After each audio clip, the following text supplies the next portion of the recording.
നമ്മൾ ഇന്ന് ഉണ്ടാക്കുന്നത് ശതദൗതകൃതമാണ്. ശതദൗതകൃതം എന്തിനാണെന്ന് വെച്ചാൽ പൊള്ളലിന് വേണ്ടി ഉപയോഗിക്കുന്ന ഒരു മരുന്നാണ്. അപ്പം ശതദൗതം എന്ന് പറയുമ്പോൾ ശതം എന്ന് പറഞ്ഞു കഴിഞ്ഞാൽ 100, ദൗതം എന്ന് പറഞ്ഞാൽ കഴുകുക. അപ്പോൾ ശതദൗതം എന്ന് പറഞ്ഞാൽ 100 തവണ നെയ്യ് കഴുകിയെടുക്കുന്ന ഒരു പ്രോസസ്സാണ്. ഇത് വളരെ നീളം കൂടിയൊരു പ്രോസസ്സായതുകൊണ്ട് നല്ല ബുദ്ധിമുട്ടും കൂടിയാണ് ഇത് ഉണ്ടാക്കിയെടുക്കാൻ. പക്ഷേ വളരെ നല്ല റിസൾട്ട് കിട്ടുന്ന ഒരു മരുന്നാണ്. അടുക്കളയിൽ എല്ലാവർക്കും സൂക്ഷിച്ച് വെക്കാൻ പറ്റിയ ഒരു മരുന്ന് കൂടിയാണ് ശതദൗതകൃതം. അപ്പോൾ ഇതിങ്ങനെ 100 തവണ കഴുകിയെടുക്കുക. ഇങ്ങനെ കഴുകി വരുമ്പോൾ ചെറിയൊരു ചൂട് നമ്മൾ കൈക്ക് കിട്ടുന്ന ഒരവസ്ഥയിൽ ആ വെള്ളം അങ്ങ് മാറ്റി കൊടുക്കുക. അങ്ങനെ 100 തവണ ഈ കഴുകൽ പ്രക്രിയ തുടർന്നുകൊണ്ടിരുന്നാൽ നമ്മുടെ ശതദൗതകൃതം റെഡിയാവും. അപ്പോൾ നമ്മൾ ഇത് ഒരുവിധം ഒരു 50 തവണ കഴുകി കഴിഞ്ഞു.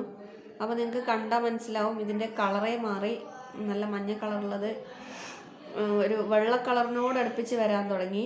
കുറച്ചും കൂടെ 100 കഴുകി കഴിയുമ്പോഴത്തേക്കും നല്ല വെള്ള കളറായി വരും. ഇതിപ്പോൾ നമ്മൾ 100ാമത്തെ തവണ നമ്മുടെ ലാസ്റ്റ് കഴുകുകയാണ്.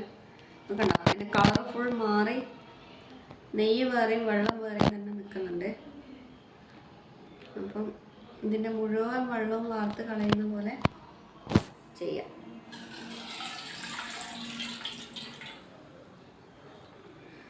ഇതിങ്ങനെ അതിൻ്റെ ബാക്കി വെള്ളവും കൂടെ ഇങ്ങനെ ചെയ്ത് മുഴുവൻ കളയണം. അല്ലെങ്കിൽ വെള്ളം നമ്മൾ ബാക്കി ഇതിൻ്റെ ഉള്ളിലുണ്ടെങ്കിൽ ഇത് പെട്ടെന്ന് ചീത്തയായി പോകാൻ ചാൻസ് ഉണ്ട്. അപ്പോൾ മാക്സിമം ഇതുപോലെ കടഞ്ഞ് അതിനുള്ളിൽ ഇപ്പോൾ ഉള്ള വെള്ളം മുഴുവൻ ഇതുപോലെ നമ്മൾ കളയുക. എന്നിട്ടൊരു കുപ്പിയിൽ അടച്ച് വെച്ച് സൂക്ഷിച്ച് വെച്ചാൽ ഏത് തരം പൊള്ളലിനും നമുക്കിത് ഉപയോഗിക്കാം. നല്ല തണുപ്പാണ്. നമ്മളിത് പൊള്ളിയ സ്പോട്ടിൽ നമ്മളിത് വെക്കുമ്പോൾ നമുക്ക് നല്ലൊരു തണുപ്പ് കിട്ടും. അപ്പം തന്നെ നല്ലൊരു ആശ്വാസം തോന്നും. അപ്പോൾ എല്ലാവരും വീടുകളിൽ എന്തായാലും സൂക്ഷിച്ച് വെക്കേണ്ട ഒരു മരുന്ന് കൂടിയാണ് ശതദൗതകൃതം. അപ്പോൾ എല്ലാവർക്കും നന്ദി.